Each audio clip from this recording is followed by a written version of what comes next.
Арзу Каримов, Еркебулан Тоқтар, алғашқы раундқа барлығы дайын.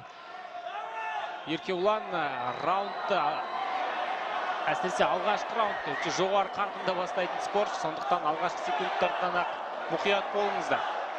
Бұған дейінгі жеңісті жекпе-жекте екеуін небәрі 20-30 секундта аяқтаған спортшы, сондықтан алғашқы секундтарда өте жоғары қарқында өнер көрсететін спортшы.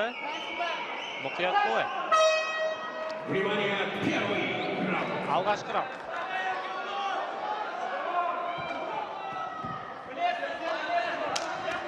Бірден ашық ұрысқа кірісті.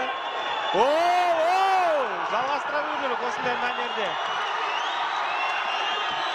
Күреспеуге тырысатын болады, әрине Еркебулан Тоқтар. Тұруға мүмкіншілік береді ме қарсыласына? Әлде граунд паундты жалғастыруға тырысады ма? Егер жалғастыра беретін болса, қазір Жақаевтың өзі де жекпе-жек барысына араласуы әбден мүмкін.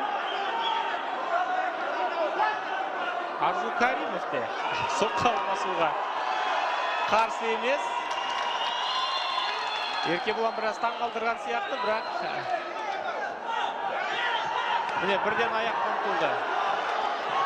Кикбоксингтен Әзербайжан чемпионы. Осымен аяқтау керек. Берілді.